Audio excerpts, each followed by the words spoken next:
Sanje chodan soje chonaim lai chanchu pardo dane chamsu che dage jinsu jibe sanam chi rolai penchira sanje drobar shu sanje chodan soje chonaim lai chanchu pardo dane chamsu che dagi jinsu jibe sunam chi rolai penchira sanje drobar shu sanje chodan soje chonaim lai chanchu pardo dane chamsu che dagi jinsu jibe sunam chi rolai penchira sanje drobar shu simje tamche dewa tan dewe jodan dembar churchi dongar tan dongar chi jodan chawar churchi dongar mebe dewa tamba tan mindra war churchi nirin chadan tan charve tanyom chenpo la nebar churchi simche tamche dewa tan dewe chodan dembar churchi dongar tan dongar chi jodan chawar churchi dongar mebe dewa tamba tan mindra war churchi nirin chadan tan charve tanyom chenpo la nebar churchi simche tamche dewa tan dewe jodan dembar churchi dongar tan dongar chi jodan chawar churchi dongar mebe dewa tamba tan mindra war churchi nirin chadan tan charve tanyom chenpo la nebar churchi Chomden de jambe yang lai chan tsai loi kange lo dren dren nye dren dar nye tara nam da rab sarve chin ye tun kun chi chen si jen ni che to kara le bam sen Kanda sibe tsundra ma ri muntumo dungar chi sirve ndro tso kun la pu chi tar tse yang de song ndro dar che dro nyomo nye lo le je cha dro dro zi che ma ri mun sir dungar nyu gu chi nye chun zi ra je nam Dene ta jen sa ju tar sun yin dene liu zo yar se tu wu gu ju cha ju tang ju ni jen zhe da liu mun sir jan be yang la du zi den chu ji chen ra wu sir ji da liu den mo mun ba ram sir Kadan den ju shun lu to ba ye lo zhe bo be han wa zar tu sur. Good morning.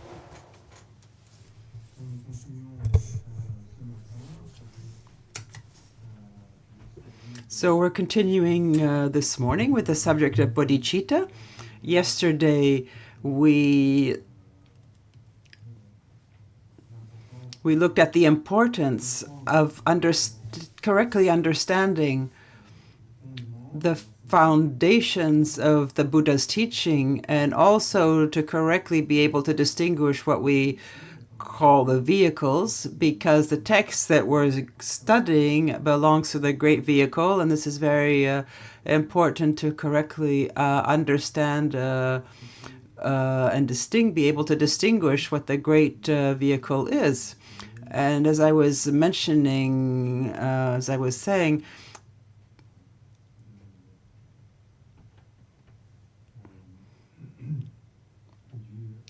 it's not due to historic circumstances. I mean, we find in the fundamentals the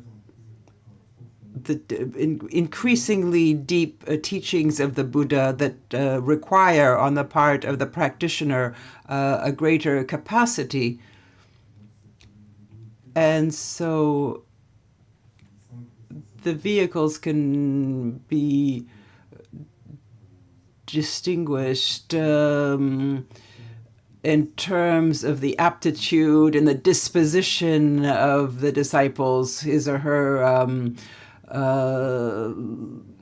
capacity of discernment, of courage. And so these vehicles are distinguished in terms of the capacities of disciples. So they're not opposed, but they complete each other. It's kind of like the stairs of a staircase. The second step is supported by the first step, and so on. These teachings support each other, but go deeper and deeper. And so it's with this metaphor that we can better understand. So we also spoke about the importance of motivation, intention, the capacity. This characterizes each vehicle. It's not just a matter of being exposed to the teaching of one particular vehicle and to be attached to it that make us really part of this vehicle. To give an example, in the Mahayana, can be subdivided on the one hand on the Mahayana that's based on the sutras, and the Mahayana based on the tantras, that is called the Vajrayana. And so there are specific Vajrayana practices, and it is possible that we accomplish this practice. There's a practice that you probably all know, like the practice of Chenrezig. I'm sure you have all done it. Yes or no? Yes, okay.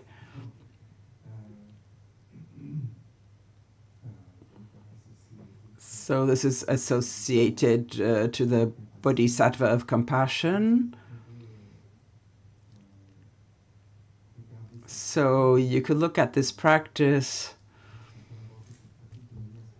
in very different ways. For example, you can have a motivation of saying, I wish to practice this deity because I wish to have more luck in my life. I want to succeed in my life. I have some family problems. I have some problems with my job, financial problems, and I'm going to pray like one prays a saint. In theistic religions, a saint who can protect me. So we turn ourselves to Avalokiteshvara. We ask him to protect us from difficulties of life, from suffering. And so that's one approach. No, there's no problem of looking at it in that way. But what motivates us in the practice here, it's the attachment to this life. This approach reflects that we haven't really understood properly the meaning of dukkha. We're asking, in a way, to Avalokiteshvara to have more dukkha somewhere.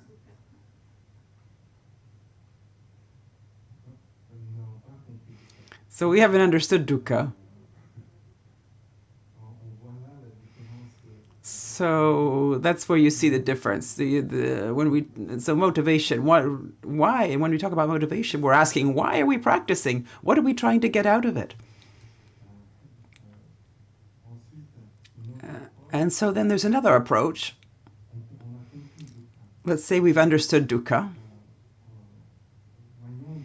And so let's see dukkha, suffering, it's terrifying in the end. I mean, there's no circumstance, there's no condition in this life and in future lives or some kind of paradise where I can be eternally happy. It's it cannot be found. It's only a conditioned state. And so then there's a real disinterest in the samsara. And I want to become like the Buddha, free of conditioned existence. And I understand that it's a quality inside myself, in my mind, that I can actualize. So I turn myself, or I I can think that my current capacity to focus is limited, but I believe in the blessing of this compassionate bodhisattva, and I turn to him to help me develop spiritually, so I can be free of suffering. And so this is our motivation. We are becoming closer to the vehicle of the Shravaka here, even though this practice is a practice of the Vajrayana and that belongs to the Mahayana. So as we were saying earlier, we can have nearly theistic approaches if we're attached to this life and we practice in this way, as we saw before in the first example. And the motivation of the great vehicle is different in the sense that it's a motivation that has no self-interest. It's devoid of self-interest. So here we turn ourselves to the Bodhisattva Avalokiteshvara, and even in the practice, we can see it as an external deity and turn ourselves towards his grace. We wish to become like him, who is compassionate. He helps all sentient beings. He becomes like a model that we wish to emulate, an example that we wish to actualize in ourselves. We want to have his courage, his kindness, his capacity to help beings, and we understand that we have this potential. It's possible for us. We understand it's possible for us. And we wish to develop our qualities, not to accomplish something for ourselves, for fear for ourselves, but for affection, for kindness, for compassion towards all other sentient beings. And so if we practice in this way, then it really becomes a practice of the great vehicle. And on top of that, we have an understanding, a more precise understanding of the nature of phenomena as being emptiness, if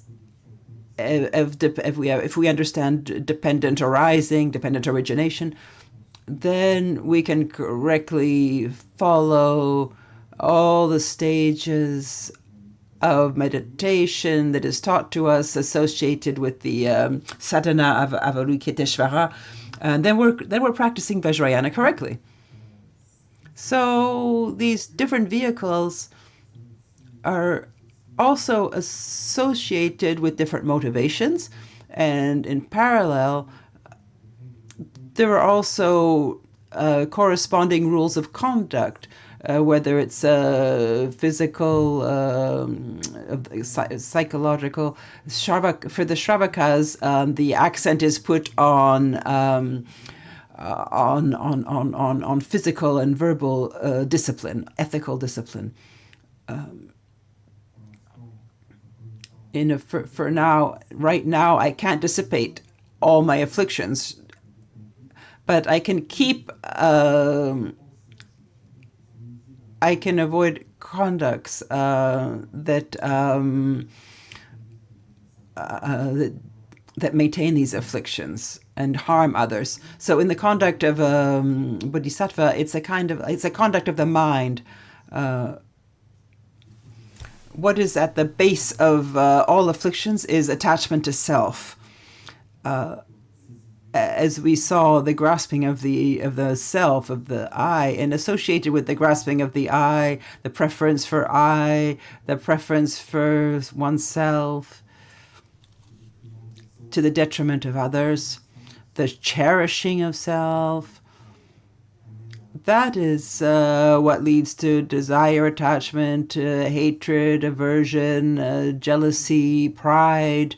So the bodhisattva tries to overcome this attachment, this self-cherishing, understanding that it is an illusion, and that the cherishment of the self is at the basis of all one's suffering.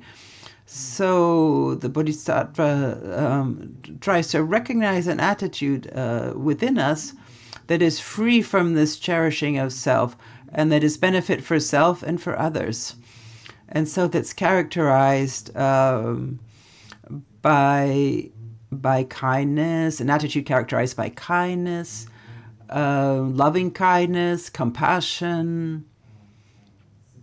So it's that attitude that he will lean upon, and it's a very important attitude that's taught. It's also taught in the Shravakas. It's not as if it's absent from the vehicle of the Shravakas, but for the Bodhisattva, it becomes the most fundamental practice, the most important practice, to devote oneself entirely to develop this quality. So what we call here quality or fault,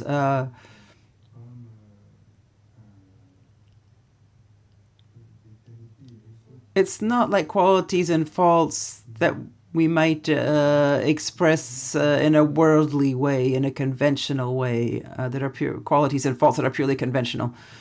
It doesn't, for example, it's not like rules of being polite, like taking one's hat off when you go, when you meet someone, or you don't cut salad with with a knife, or all these. It's not about conventions. It's not about conventions and rules, or conventionally in the world we have to say hello. You shouldn't say in France. You shouldn't say hello twice in the same day. You have to say rebonjour the second time. I mean, these are all conventions. And so we judge ourselves, we judge according to these conventions. Oh, this person is considerate, this person is a little rude. These are all conventions of a society, of a given society. For example, in some countries after eating, you have to burp, otherwise it's badly seen. In other countries, it's seen as disgusting. So these are just kind of conventional behaviors. They're not naturally good or bad. So in the context of ethical discipline, when we talk about positive or negative behavior, it's linked to the causality. There are conducts, attitudes, thoughts that are harmful to us, that are harmful to other sentient beings. And this is what we fundamentally call afflictions, kleshas. There, for example, hatred, this resentment, anger, these attitudes, as soon as they're present, they harm us. And that's what I was saying the other day. Yesterday, when we're unhappy or towards someone else, like, for example, today,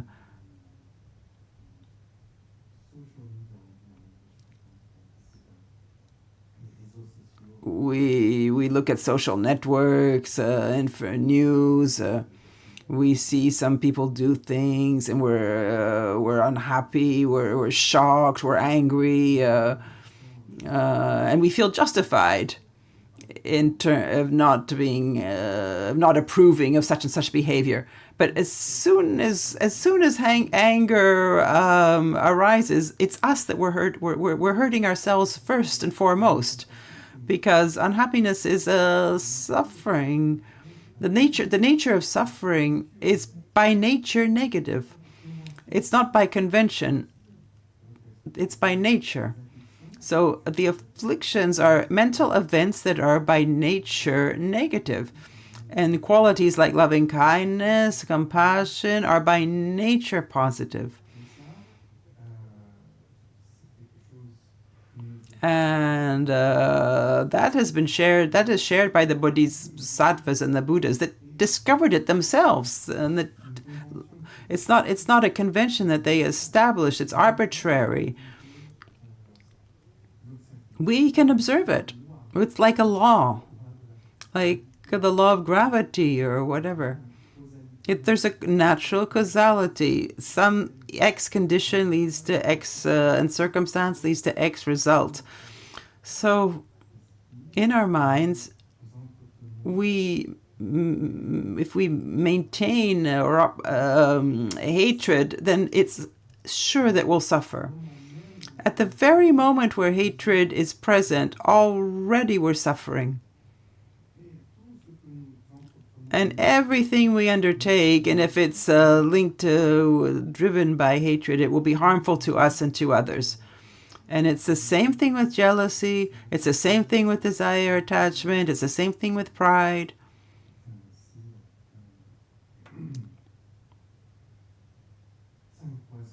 These five poisons, we call them poisons because they're naturally negative. So all the instructions given by the Buddha are not founded on cultural convention or limited to one culture, one particular period. It's really something that's based on causality. And this is an important point, I think, to understand and to... So the motivation, the intention,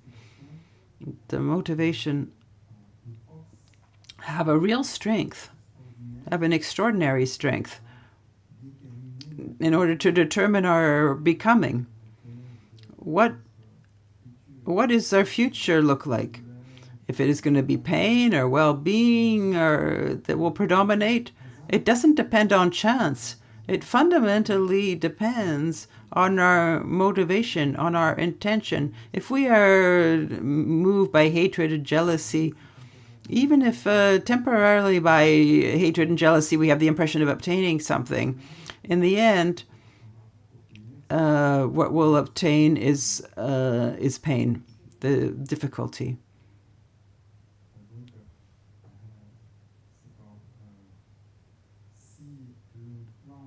If we plant the seed of a tree that gives sweet fruit, it is sure that we're going to obtain a tasty and sweet fruit. If we plant the seed of a pepper, we will obtain something very spicy. We will obtain something. We will obtain a fruit that is very, very hot and spicy. So it's important to understand this causality. So in the Great Vehicle, the ethical discipline. The ethical discipline as presented in the Shravaka is included. But the focus isn't put on behavior. It's more focused on the behavior of mind and on intention. So trying to overcome the motivation and intention that is selfish. So there's a very specific term used in the Great Vehicle, and that is And it is really the basis of the great vehicle, and this term is bodhicitta. It's a Sanskrit term. Bodhi designates enlightenment, and chitta designates mind. So the enlightened mind or awakened mind. Sometimes it's translated as the intention of enlightenment. There are different translations.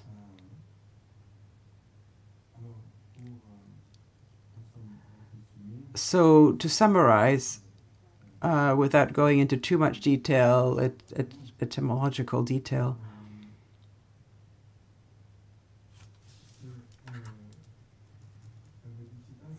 bodhicitta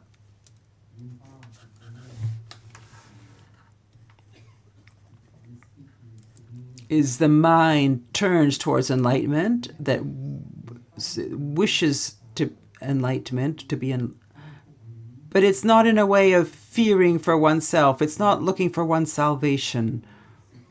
It is an intention that wishes to reach enlightenment and a way to be able to be of assistance to others, because we understand that as we wish to help all beings, but we won't be able to do it if we can't overcome our own illusion, our own faults, our own ignorance, our own afflictions. So if we wish to help others, we have to be able to overcome our afflictions and our ignorance. And in this way, maybe we will be able to help other beings, other sentient beings, not just human beings, but all sentient beings. So here we wish to be awakened, we wish for enlightenment in order to be able to help other sentient beings. So we see here the motivation.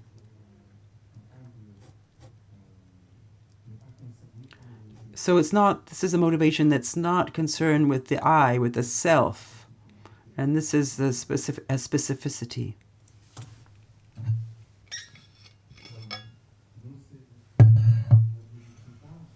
So bodhicitta, this motivation, implies or includes other qualities like, in particular, love and compassion. Two very, very important qualities, without which there cannot be bodhicitta. So these two qualities, before even developing bodhicitta, we can have them. They are underlined. They are practiced by all Buddhists. So we find them in the vehicle of the Shravaka.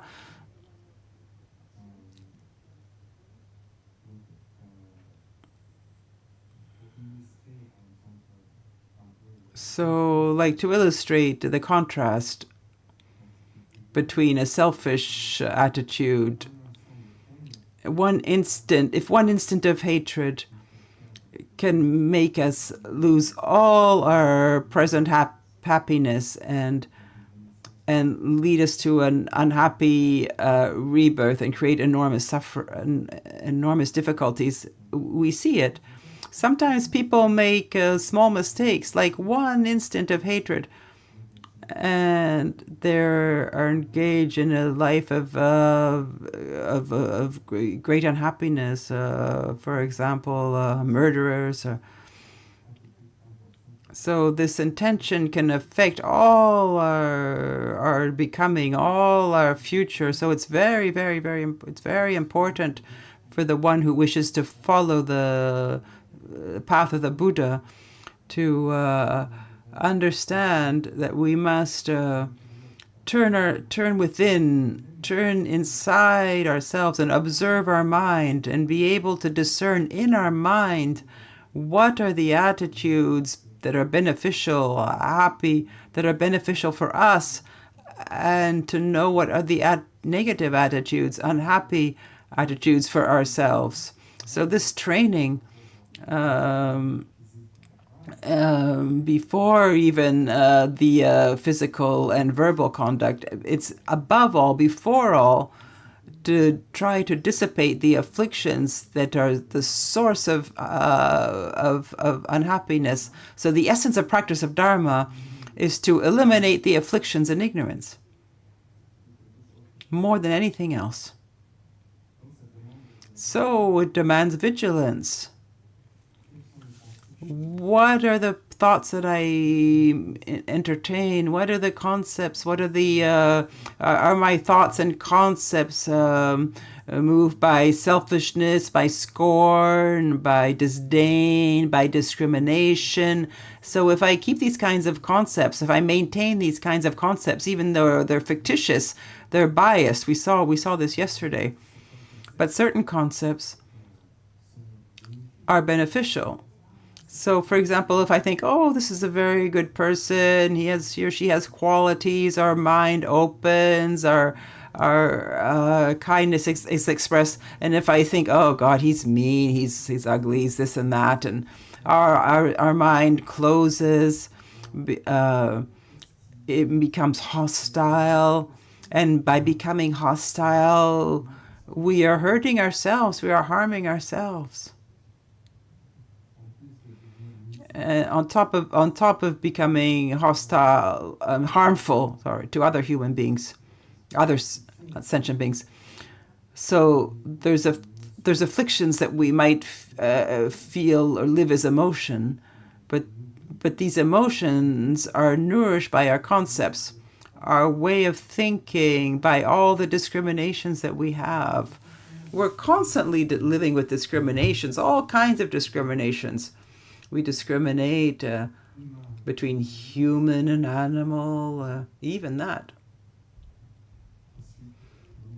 And we discriminate between a foreigner and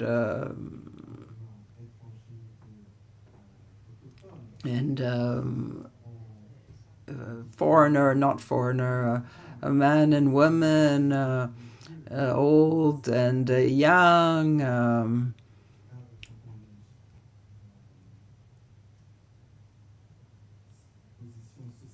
social position, all kinds of discriminations that are constantly present. And so we see that naturally we're not in an equal attitude towards other beings. We're naturally more hostile towards certain beings and more tolerant and more accepting towards others. And this tolerance and this leans on our discrimination, is based on our discrimination, on our concepts. So sometimes it's inculcated from very early days, from our childhood. Or sometimes it's in the society we live in. People say it's like this, it's like that. These people are good, these people are not. Or this category of animals is harmful. This one is beautiful. So naturally, we think we believe these things, and all we do is continue to cultivate discrimination. We see discrimination from the very moment that we observe someone. We categorize because of discrimination. And so where we are making mistake is that we're confusing discernment with discrimination. We think that when we've discriminated, that we've discerned. But all we've done is to categorize with regards to, in relation to my a priori's, is this person harmful or not to me, through attachment to self, on the basis of my concepts, on the basis of my concepts that are fictitious, that might be based on a past experience, and it's fictitious in essence. So discrimination is ignorance. If we want to know what ignorance is, it's the grasping of self. But on the basis of the grasping of self is all the discriminations that we make. So to be able to distinguish between discrimination and discernment is very important.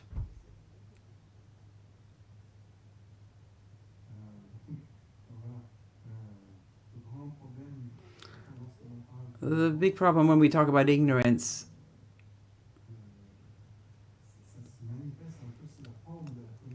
is that it can be manifested as knowledge. We have the impression that we have knowledge, that this is, but it's conventional. It's of the order of discrimination. Sometimes it's useful. This is hot, this is cold, in order not to burn yourself or to obtain what we want. All our concepts are useful to obtain what we want. But they never represent reality as it is. But where we are confused is that our concepts represent reality.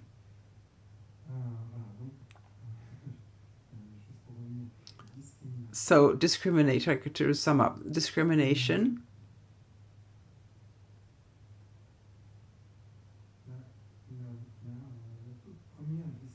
the very first discrimination is between myself and others. It's based on this duality. So we already see the grasping of the self is already a discrimination. There's always a preference for oneself, attachment to the I, to myself. So the qualities of like loving kindness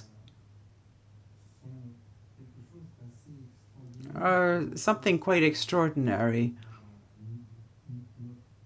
When we think of our habit and of our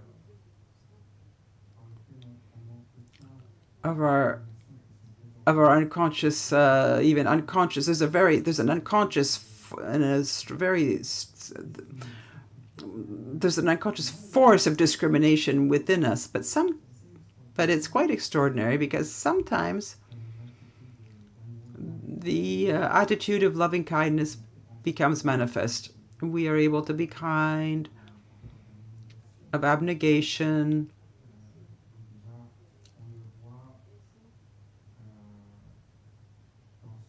Well, we see this in filial, what we might call filial love, parents towards children, disinterested.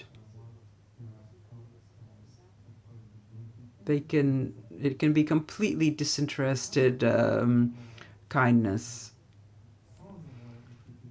and this is without even having listened to Dharma. It's not something that's conventional. It's a natural quality that's expressed. We see it with animals,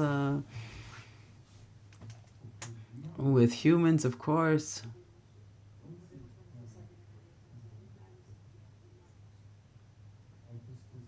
So we could ask ourselves, why? Why is it possible? How is it that it's possible that we can express this quality? Because we're so... Then we can ask the following question. If the self was established and if the self-grasping was really my true interest, and the I is what I am, how is it that I can express something that doesn't include the self-interest, the interest of the self, like loving kindness? How is it possible to express something that's completely disinterested? Despite all our attachment to our fictions, etc. It's as if in this loving kindness, attitude of loving kindness, it's as if there's like some kind of original quality of our mind that's expressing itself.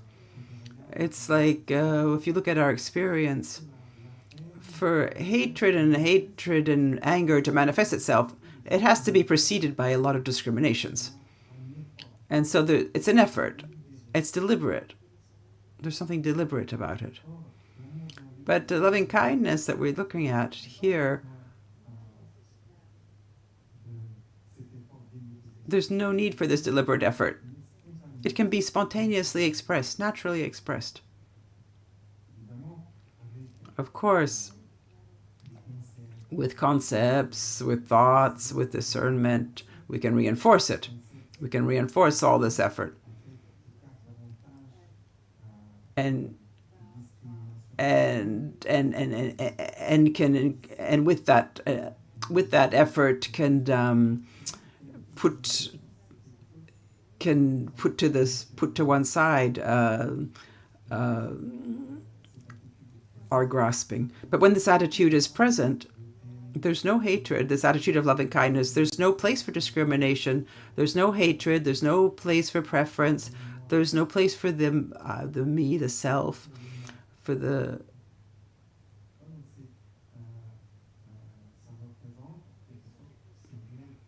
So represents a natural quality.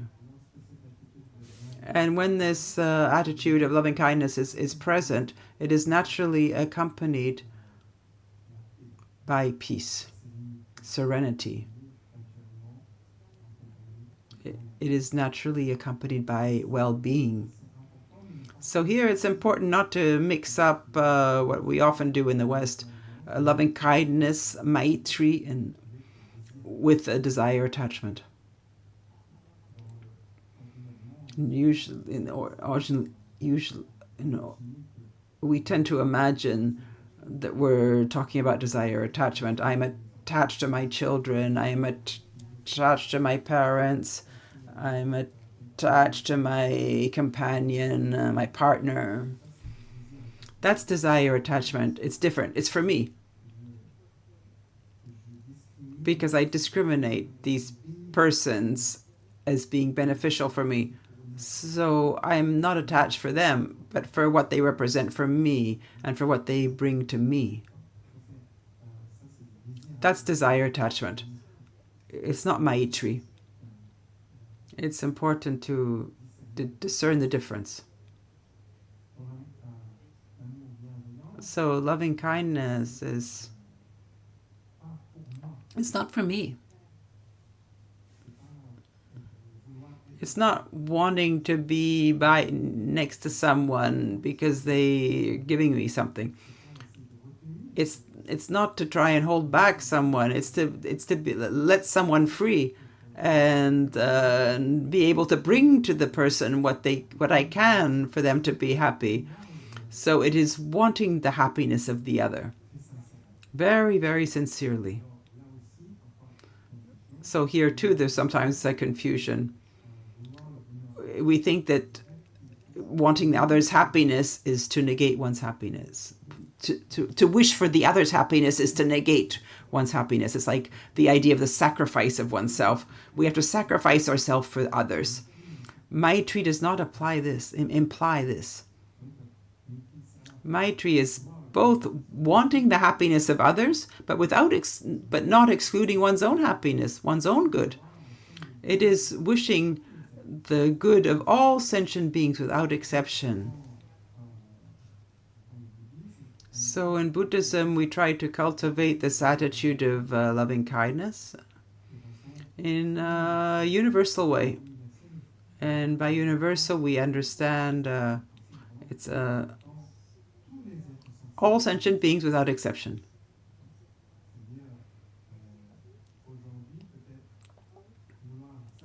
So maybe today wishing sincerely the happiness of my children and my parents is something that I might be able to express, but it's limited. It is towards a limited number of people. But in Buddhism, we really put the accent on it is absolutely necessary to cultivate this attitude towards all sentient beings without exception. So sometimes people say, why should I like mean people, foreigners, tyrants, scorpions, snakes, wolves, monsters, vampires. Why? Why they're mean? Why should I like them?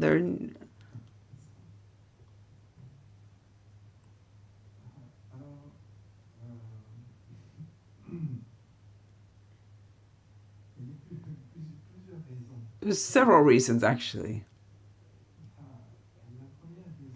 The first reason,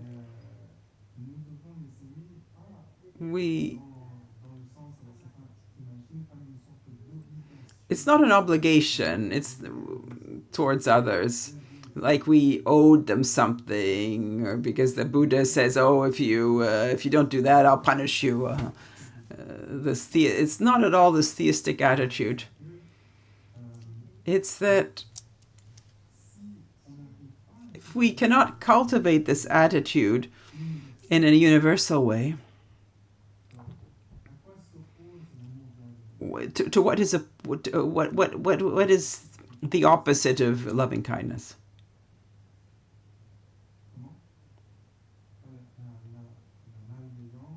Well, it's rejection, hostile attitude towards other beings that gives birth to hatred, violence, etc. And we saw that this attitude was very harmful for oneself.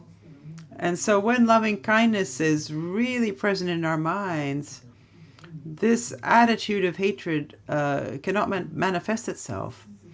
But if this loving kindness is present in a limited way with discrimination, just for example, for one's parents, for one's children, then our mind can also justify itself in terms of not liking the neighbors or mean, evil people.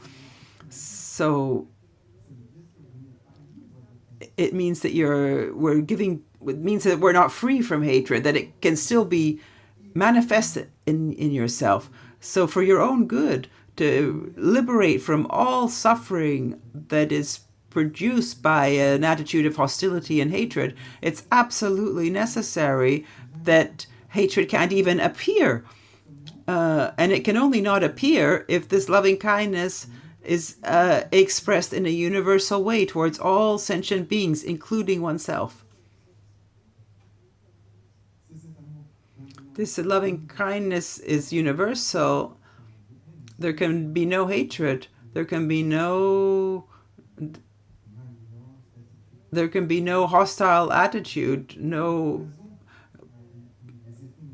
all the poison and negative effects of this attitude. So first and foremost, it's important for oneself to develop it in a universal way.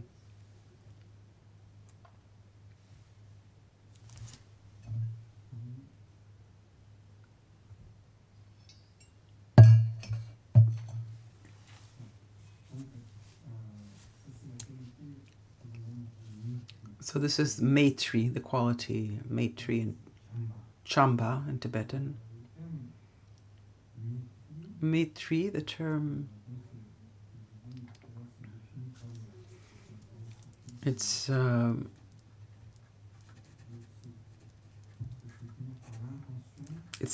can be defined as the intention to want the happiness, well-being of all other beings, sentient beings.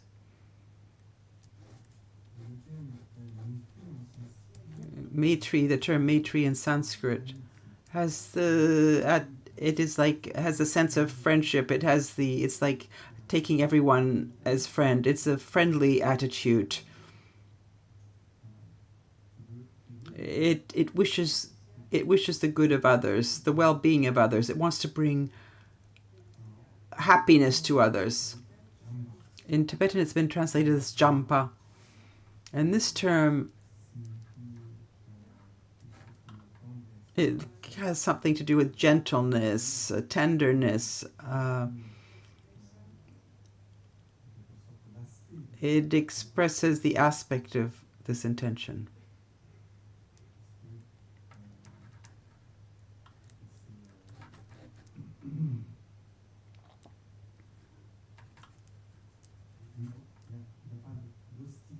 There's no hostility. There's nothing rough-edged, hostile, hard, of not accepting. It's a very flexible attitude that accepts all beings, that is kind, friendly. So we can say that there's the concept that we can maintain that help us to develop this attitude. The intention that is expressed, and in parallel to this intention, there's the state of mind that is nearly free of effort, as I was saying. It manifests a natural quality of the mind, and that has enormous advantages. There are many stories that illustrate this.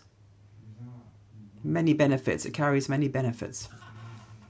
So if this loving kindness is limited to one person or just a few people, there's a story about a mother and her daughter who were victims of a flood, and both of them were drowned, and they tried to save each other. And as both of them were in this attitude of kindness, by just just through the force of this thought, they had a divine, happy rebirth. There's also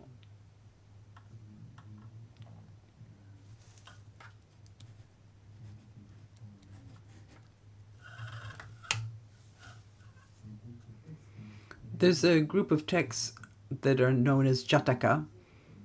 It's the stories of the Buddha's past lives. And so in one of these Jatakas, the Buddha remembers the first time when he developed this attitude and became aware of the benefits of this attitude.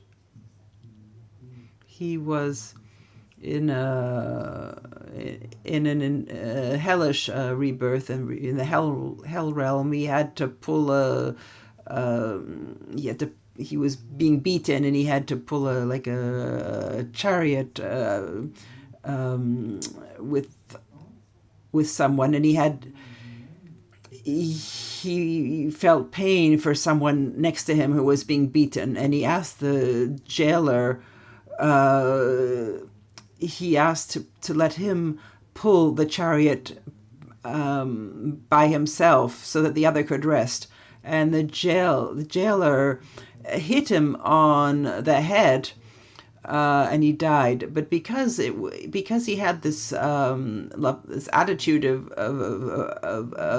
kindness, he had a better rebirth. So it's naturally good to have this attitude. We saw that when this quality was universal, we are free from the hatred, and it is hatred that is at the basis of the experience of hell, of suffering. So if this attitude of loving kindness is present, we protect ourselves. It's a real protection for ourselves and for others. So as a beginner practitioner, we're often being confronted with one's own discrimination. Oh, why should I love all other beings? We might be able to understand it for oneself, but we have to overcome our discrimination. It's important to understand our judgment, our concepts towards others, our designations, labels, and in this way they're fictitious. They don't represent reality. Of course, human beings appear as different. Some appear mean, old, young, handsome, ugly. And so often we judge by appearance. We're attached to appearance. And we don't look beyond appearance.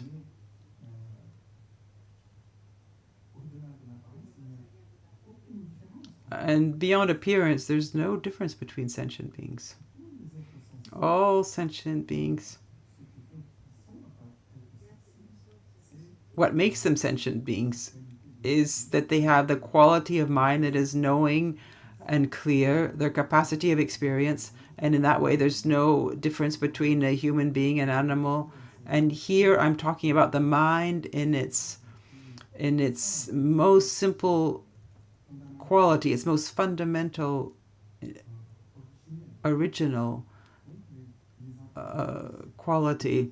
So the appearances that beings manifest is due to their own volition, to their actions, their behaviors. That's what led them to take this and that rebirth, this or that form. And it only reflects their karma and their afflictions. But it's not their ultimate reality. So in this way, in this manner, the nature of mind of beings does not have any gender. There are no minds that are by essence male or female, animal. We cannot. There are no distinguished species. The nature of mind has no species, no gender, no race.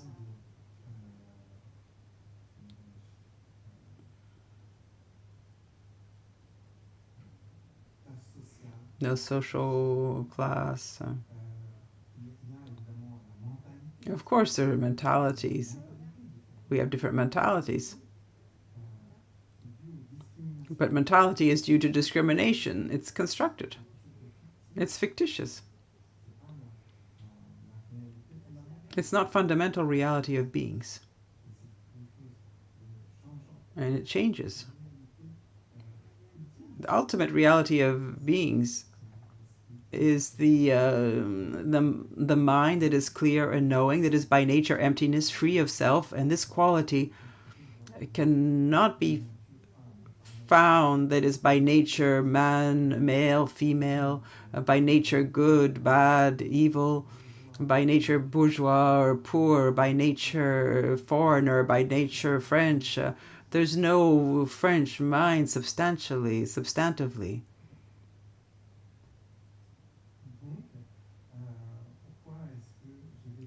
So why would I prefer some to others?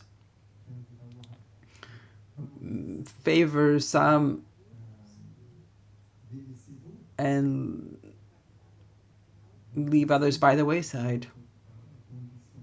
In our present condition, to being in confusion, there's no difference in terms of what we want. All sentient beings are looking for the same thing. They all wish to avoid pain. They all wish to avoid suffering. They all want well-being.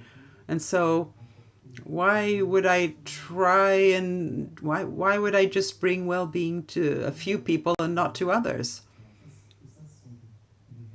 So these are all reflections that you can study in other Buddhist texts, but what's important here is to try to cultivate this attitude in a universal way towards all sentient beings. So it's on the basis of loving kindness that we can express bodhicitta.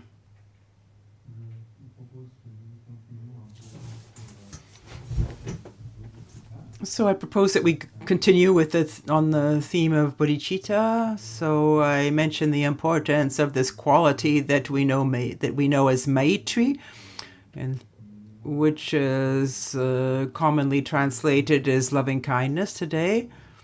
And I indicated how important it was to be able to distinguish this loving kindness from desire attachment, and what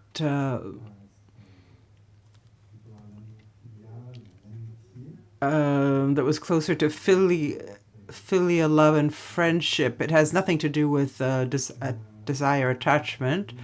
So more specifically, we looked at the definition of this quality. And so to present bodhicitta, I think it would be interesting to look at the instructions that are given to us to generate bodhicitta.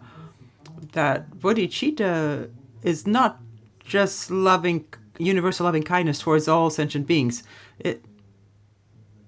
Bodhicitta implies this, but all more important than this. Sometimes I hear people saying, "Oh, this person is a great bodhisattva because we see that he's filled with love and kindness, and maybe it might be a big sponsor who helped people in difficulty and in countries where there's conflict and hunger, famines." And we go a little too quickly here. Maybe it's the case, we don't know. But the simple fact of expressing loving kindness, if we can develop this Maitri in a universal way, it's not yet bodhicitta. Bodhicitta is a much greater quality, if I may say. To understand, we can look at how we can generate bodhicitta.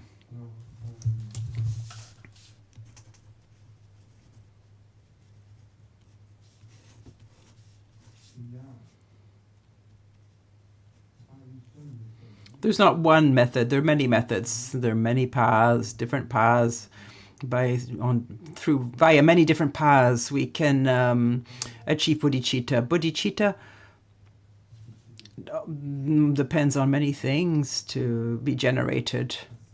It's not that easily accessible. We need the conditions and the dispositions to generate bodhicitta, but also contact with the teachings of the Great Vehicle, contact with great bodhisattvas and teachers who introduce us onto the path of the Great Vehicle.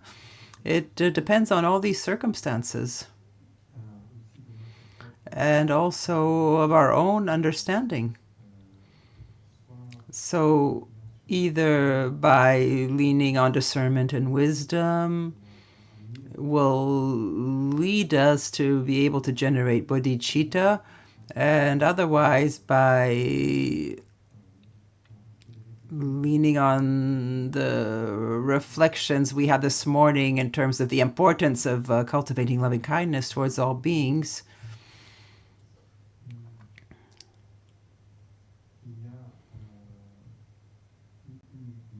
There's one method that's given to us that we could try and look at here now. It's a method of seven stages of generating bodhicitta through 7 successive stages.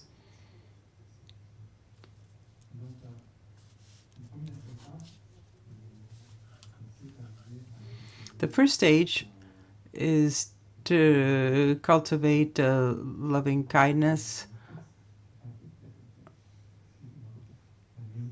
Maitri, towards all beings without exception. And to develop this quality, we invite the practitioner to identify what we would call a completely disinterested loving kindness, this kind of sense of friendship, Maitri, as it can be expressed in filial love or friendship, to wish the benefit of others, the good of others.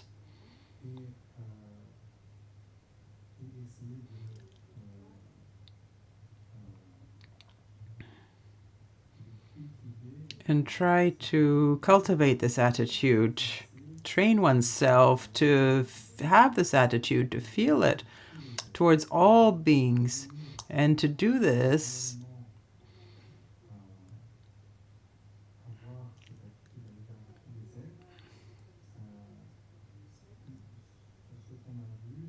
what we saw is that the main obstacle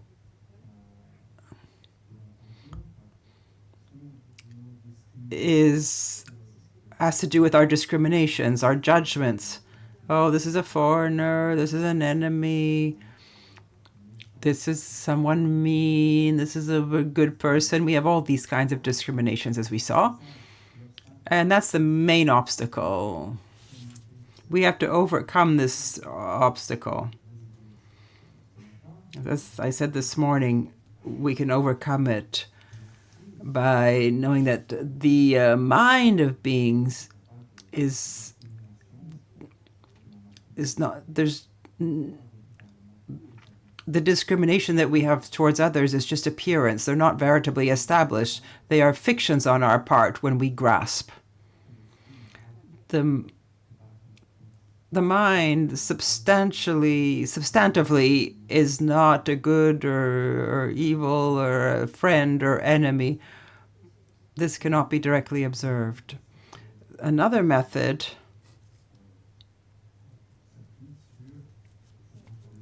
it leans on the notion of past and future lives, and we looked at this a little bit yesterday.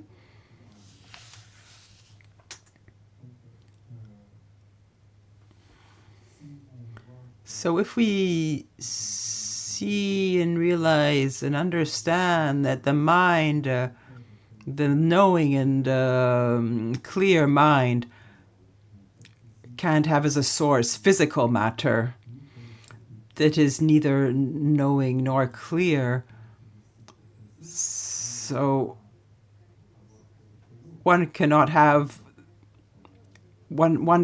for effect the other. If we define matter and mind as two distinct entities, then we can't have causality of one with the other. The matter cannot produce mind. So as we saw, this present moment is conditioned by the previous moment, and the next moment is linked to the present moment. So that's how there is a continuum of the mind. And so this means that we cannot find a beginning to the mind nor an end, as long as mind has taken rebirth since beginningless time. And because of that, the number of times that we have been, for example, an animal is just infinite. Or human, it's infinite. And this means that even the number of beings is incommensurable, infinite, uncountable, innumerable. Because of the infinity of our existence, past existences, we have been in an infinite number of times we have been in contact with other beings.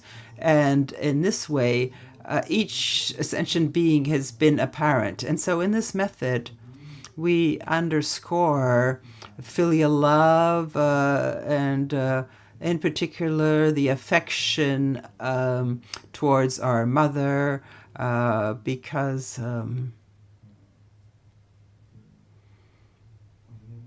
generally the definition of friend is someone who does us good, who has done us good, is someone who is our friend. And when we look, it's true, the person who has done the most for us is our mother.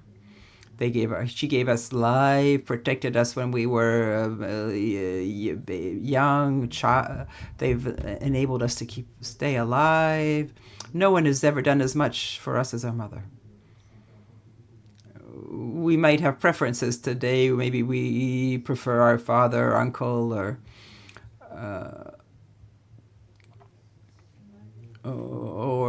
one's partner of the moment than one's parents, but it's true that no other person has done as much for us as our mother.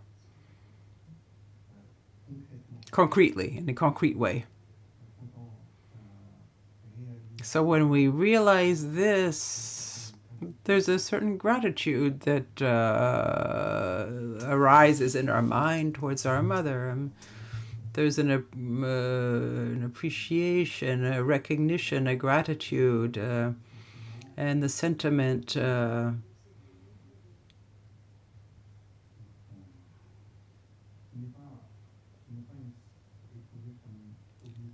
that's not felt as an obligation. Naturally, we want the good of our mother. The gratitude is to appreciate, recognize her qualities, but want to express recognition, to want to bring happiness and well-being to one's mother.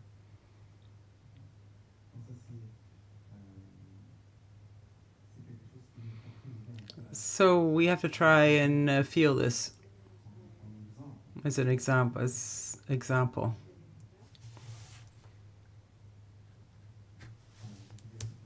So you can think about that in terms of your life. Think of your parents, your mother. Think of what she did for you, its kindness. It's true that our parents are not perfect, our mother either. They have their afflictions, their faults. They were difficult with us, maybe. But concretely, in a concrete way, they did more than any other person for us. So to try and feel a real gratitude, we really have recognition. We really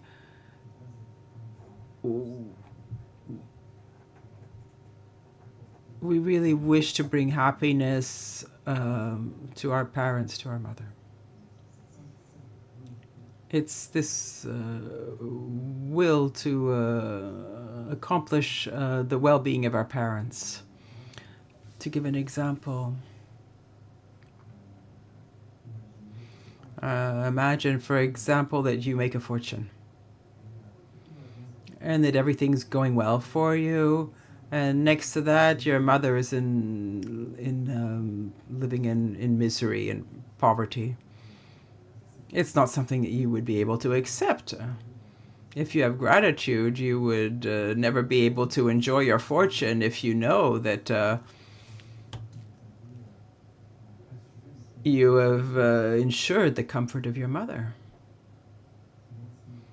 So, I mean, otherwise, if you were that selfish that you just ignore your mother, you're completely selfish, or you don't have the slightest kindness in you, because someone who has done so much for you, how can you enjoy and benefit when your mother is in difficulty or hardship?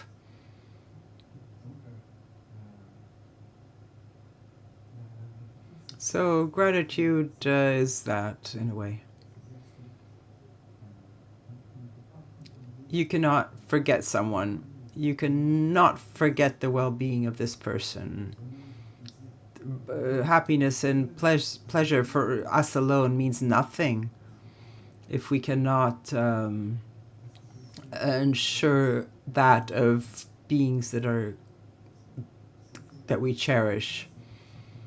So I think it's a sentiment that is a very, very common, that we find in very ordinary sense towards one's parents, without whatever one's religion, whatever one's culture, without necessarily being Buddhist. This gratitude towards parents is something that's manifested, that is a very healthy attitude, and on which the family's relationship is often built. So here the teaching simply wants to give us a basis, a foundation on which we can increase these qualities of gratitude and loving kindness. And so it gives us, it's a reference. We have this reference. We can easily understand it. It's very easy to understand this attitude. And on the basis of this attitude,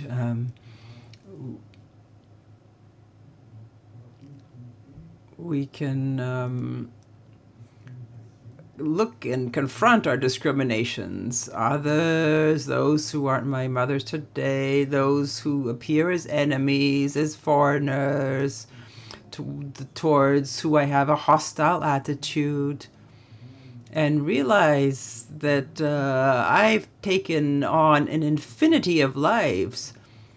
And following this understanding, I recognize that actually all of these beings who appear to me today as foreigners are not as foreign as that. They are my parents. They were my mother, not once or twice, but so many times. And so even if today they are hostile towards me, or it's due to amnesia of one life to another, they don't remember that they've been my parents, they position themselves as enemies towards me because of that also. And so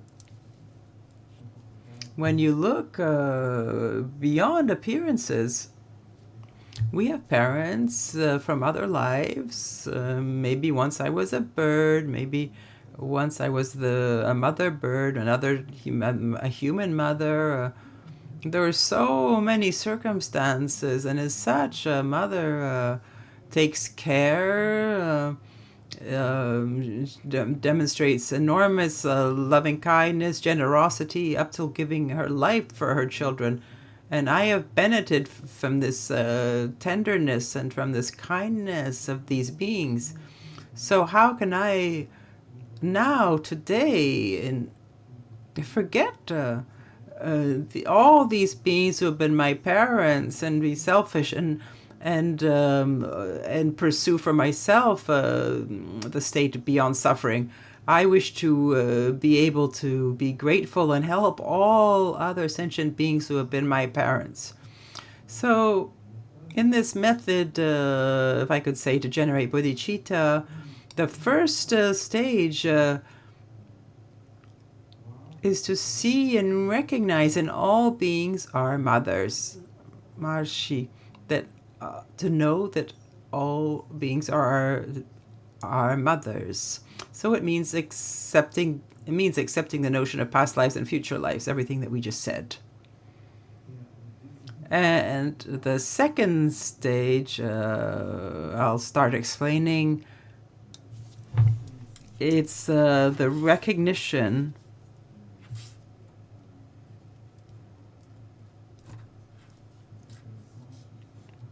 to recognize, to remember the loving kindness of our mother, of our parents, and of our mother in particular. So it's to think of our mother in this life, but all mothers who have been our beings in our past lives. So it is to remember their bounty, So just a parenthesis, it's not directly explained in the text, it's kind of my understanding. We're trying here to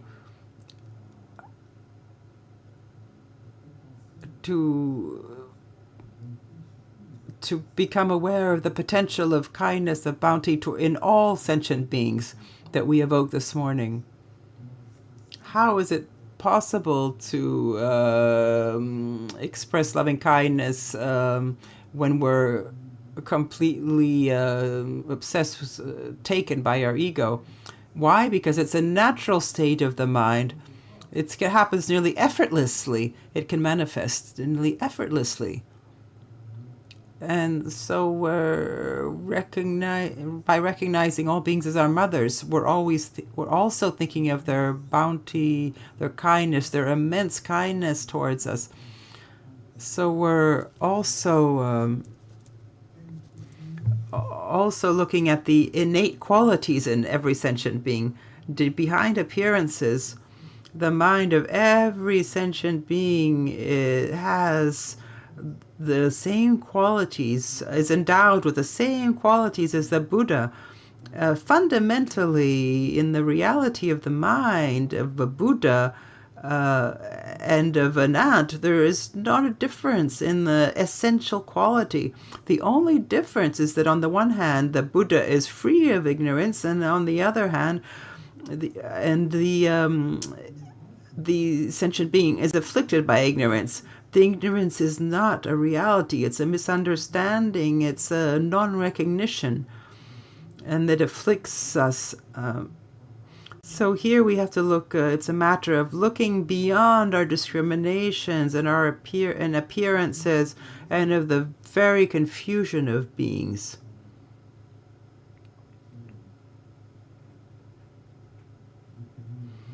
That determines their way of being. Beyond this, these beings have the nature, we could say, of Buddha nature. They have Buddha nature. So I close the parenthesis. It helps to overcome our discrimination. So it's to remember the second stage is to remember their bounty. And the third stage, it's because we have this recollection of the bounty of beings, there is gratitude. It kind of arises in our mind. It is to recognize this recognition leads to the fourth stage, which is Maitri. Because there's this recognition, there is the intention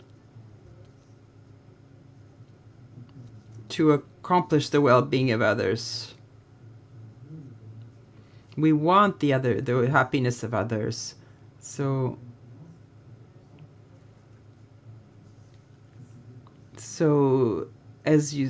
Maitri, loving kindness, is preceded by 3 stages.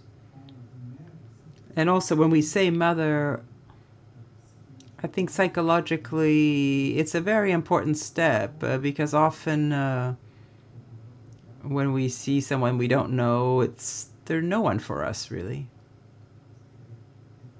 It's like a foreigner. We have no particular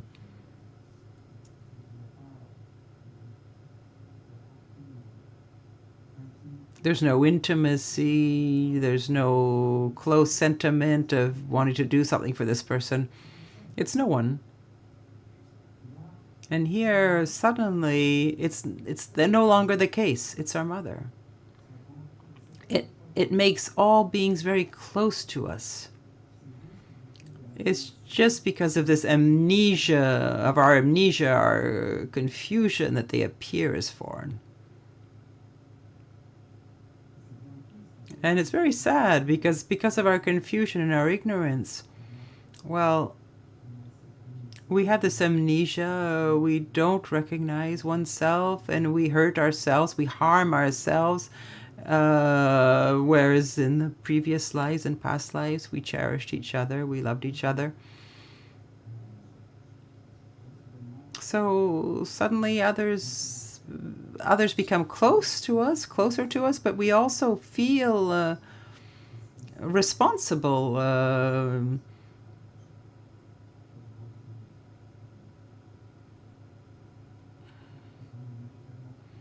We are naturally inclined to make an effort, to want to help them, to do everything we can without this appearing something that costs. Sometimes we feel that we give more than we receive, or that we're going to receive. We've already received from these beings so much.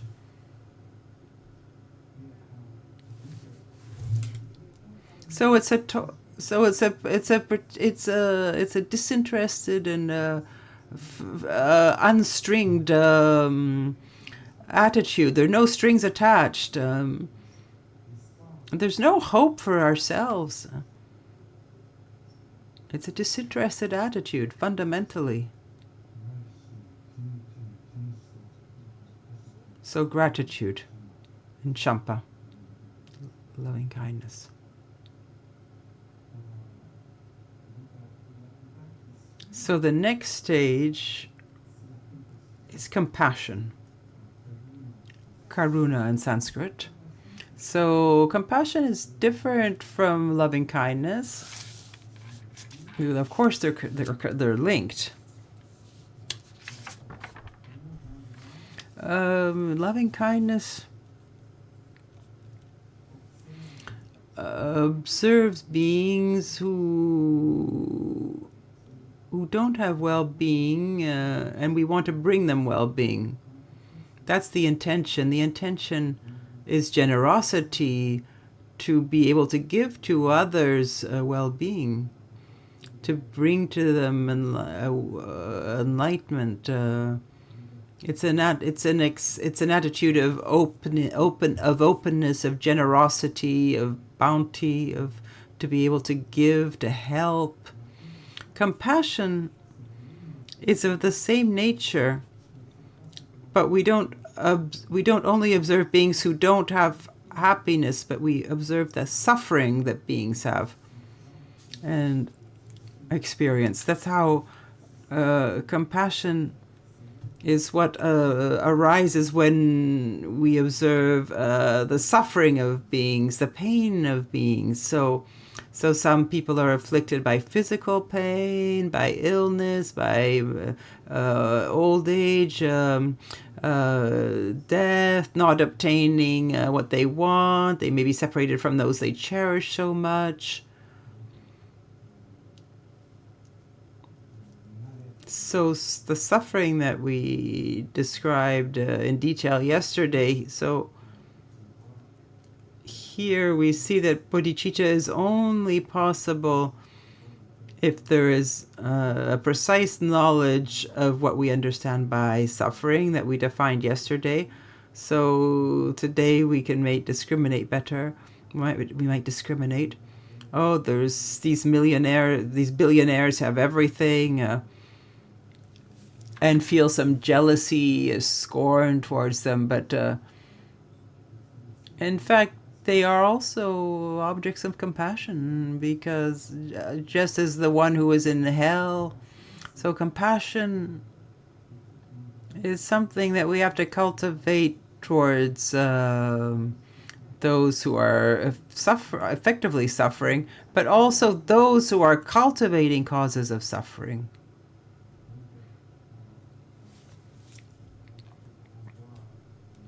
So I refer back to the three forms of dukkha, the suffering of pain, of impermanence, of change, and the suffering that is coexistent with conditioned existence. So that affects all sentient beings. So some people are afflicted by pain, others are not, but they are nonetheless attached to cultivating the causes of suffering, of pain.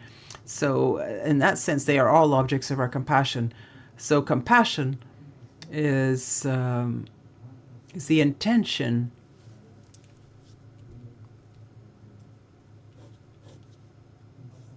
not just to give well-being, but to take away the suffering and the pain. So compassion is the intention, the motivation to not want people to suffer.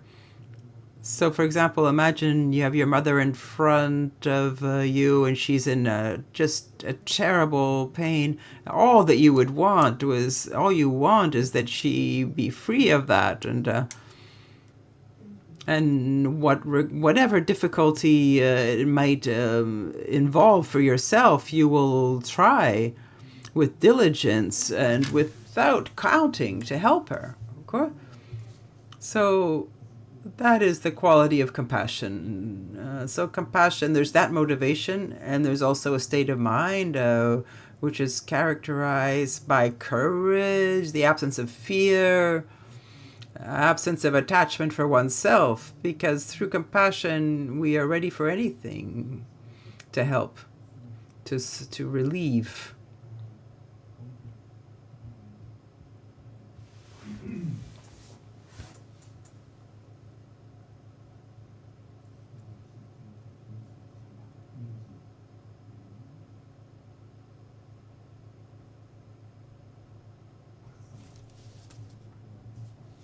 The sixth stage is Raksham. It's a bit difficult to translate, so I come back to it. I'll come back to it. And the seventh stage is Changchupsem Bodhicitta.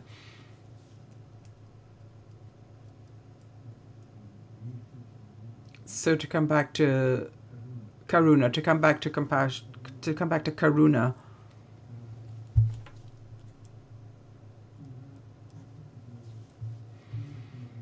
There's an etymology that's given for this term. In Tibetan, it's Ninje Utukje. When it's applied to the Buddha, it's Tuk, because Tuk is honorific for mind, as for heart. It's the same word. Ning is more specifically about heart. And Je means the Lord of the heart. Lord of the heart. That's the Tibetan term that we translate as compassion. And compassion in French, we chose this term because etymologically it is to suffer with. Kum means with, and to suffer with. And so this kind of links maybe to this sensitivity that we might have when we see others suffering. So here in the instructions, we saw that this compassion is preceded by loving kindness. It's because there is this loving kindness that there can be compassion, that we are sensitive to the suffering of beings. It affects us. So the etymology in Sanskrit, Karuna, as far as I can remember, there was a description that means that takes away joy. Seeing the suffering of others, we can't stay indifferent. We cannot accept it. We cannot ignore it. We cannot ignore the suffering of sentient beings.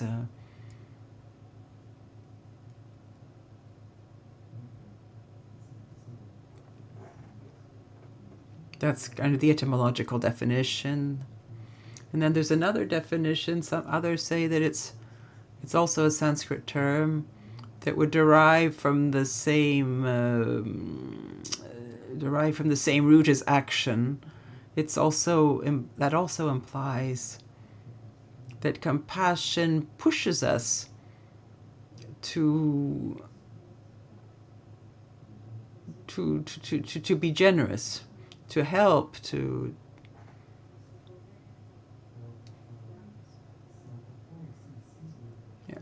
It's also important here not to mix up karuna with with the aspect that afflicts us when we see the suffering of others. It can be terrifying. Sometimes we just can't see, we can't handle the suffering of others. We want to ignore it. So we're troubled by it.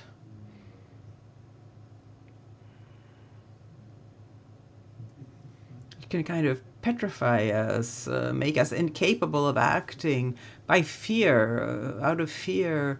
So compassion doesn't know this kind of fear. So it's not to be mixed up with this form of agitation of mind.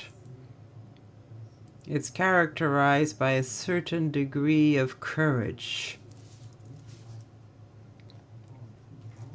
So there's an even greater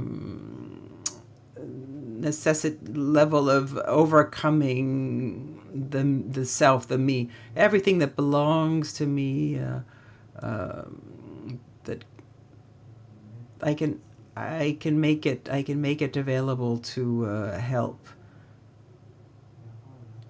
I don't have any special attachment to it's not an attachment to suffering.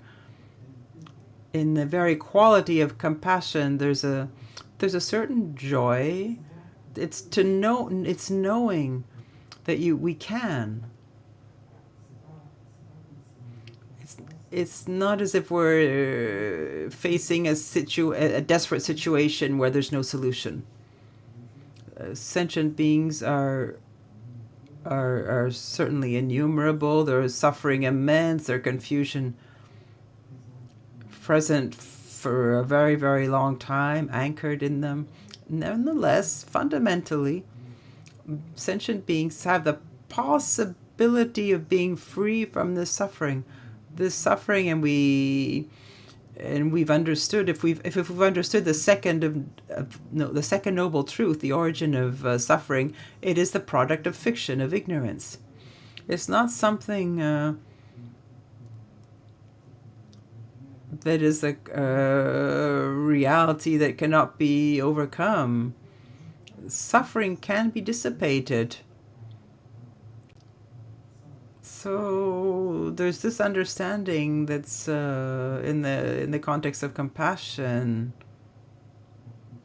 that we cultivate in Dharma. There's a certain degree of joy, like a doctor who knows that there's a favorable prognosis. We know that it's possible to cure, even if the procedure might be very difficult, very long. He knows that we can help. There's a certain degree of joy in this context. So that's the first definition is it takes away joy. That's the primary definition. We cannot stay indifferent. We cannot remain indifferent. It takes away joy. So compassion. So compassion leads to the next stage. Leads to the next stage. There's not really an appropriate translation, an equivalent translation. Literally in Tibetan, it means the superior intention. It's a disinterested motivation. We want to help without any expectation of return. It's not there's nothing calculated. It's not saying, oh, I'm going to help others because at the end of that I'll have Buddhahood for myself. When we generate bodhicitta, this kind of calculation is not present. Otherwise, it would be pretending. If we authentically develop bodhicitta, then this calculation cannot be there. We're simply there to help other beings.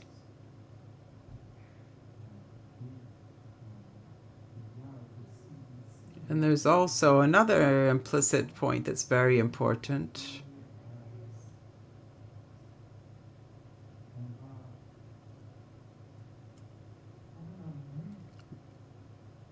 Upstream of this will accept even aspire to all the difficulties that that helping others could involve. Often we're filled with good intentions. We won't want any difficulties. It's easy to have this type of thought.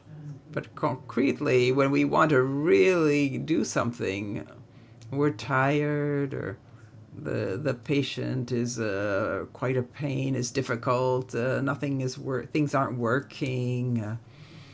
There are many difficulties. So the aspect of compassion, it's like raksam, it's to accept all these difficulties. That's the notion.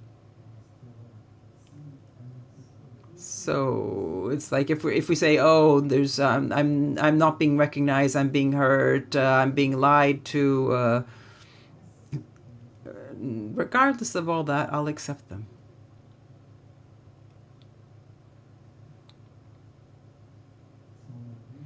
If somebody abuses me, if I'm tortured, I'm being hurt, as long as it's not harmful to others and it can be beneficial to others, I'll accept it. And not only will I accept it, but I want it. If it can be beneficial for others. That's kind of the idea behind this notion of raksam, superior intention.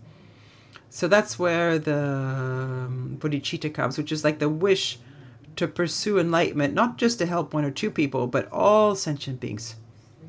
So we want to bring enlightenment to all beings, but this doesn't exclude temporarily bring well-being in the samsara. So that's the project of the bodhisattva. The term bodhicitta changchupsem is in the relative at the relative conventional level, based on our ordinary concepts and thoughts, is this intention, the intention of progressing, of developing qualities, capacities to be able to come to other people's support and be able to live and practice for the benefit of all beings.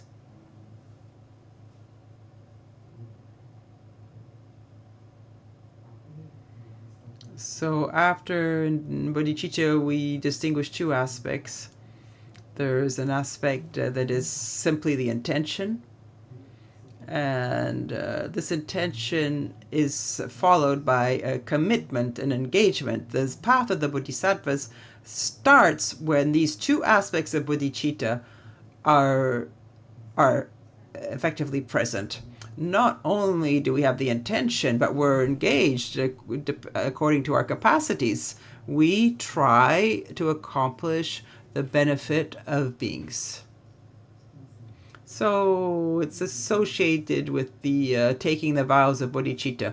It starts with the taking the vows of bodhicitta, generation of bodhicitta, and bodhicitta is represented like a force that's characterized by these qualities, but that are associated with innate natural qualities of the mind. So it's as if today in our confusion, we can manage to grasp partially what is the enlightened, awakened mind, free of all confusion. And when effectively our ignorance and our discriminations are extinguished, and we authentically observe without confusion ultimate reality of mind and phenomena, the more the bodhicitta will become perfect. So ultimate bodhicitta is Buddhahood, the mind free of all confusion. So bodhicitta is an extraordinary quality. Buddhas and bodhisattvas say that there is no superior virtue to bodhicitta, there is not a benefit that we can acquire for self or a force that we can develop for others that is higher than bodhicitta.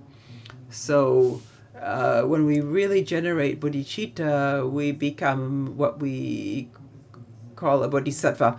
In terms of when we become a bodhisattva, first we're an aspiring bodhisattva, and when we realize emptiness and wisdom is really actualized, then we really become a bodhisattva.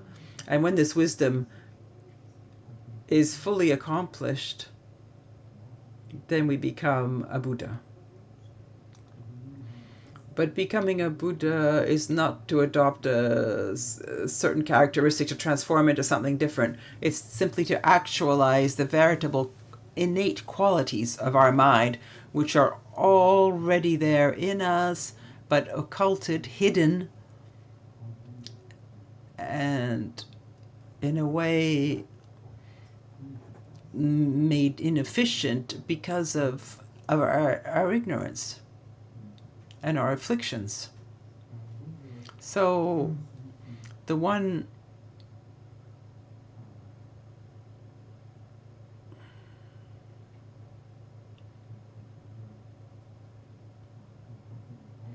who wishes to take the path of the great vehicle, it's important that he or she be able to authentically generate bodhicitta. So the first stage is really to be able to effectively really be able to generate bodhicitta.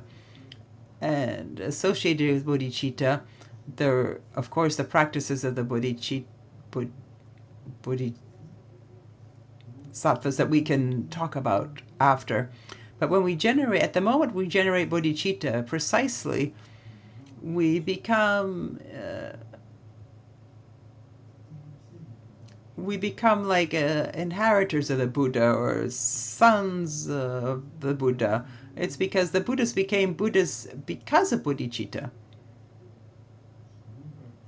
And so we are inheritors when we share genes, like the prince with the king. It's like they have the same genetics, so they become this inheritor. Here it's like we acquire the spiritual genes of awakening, of enlightenment. We are inheritors of the Buddha in the sense that if we have engendered bodhicitta in an authentic, veritable way, and we maintain it, we don't lose bodhicitta, we cultivate it, we are sure to become a Buddha. Like someone who an inheritor is sure to become, like a prince is sure to become a king. It's in the same way the bodhisattva is sure to become a Buddha. So it's really through bodhicitta that we can grasp in us the qualities that will lead us to enlightenment, that will help us that will accomplish our being and the being of other sentient beings. So I see that we've run out of time. I'll conclude here. We'll come back to the subject this afternoon. I thank you. Di tamchi siba ni toni ni be ranam pamchi ni che ga na che balab chupa ye si be so len ro wa sho.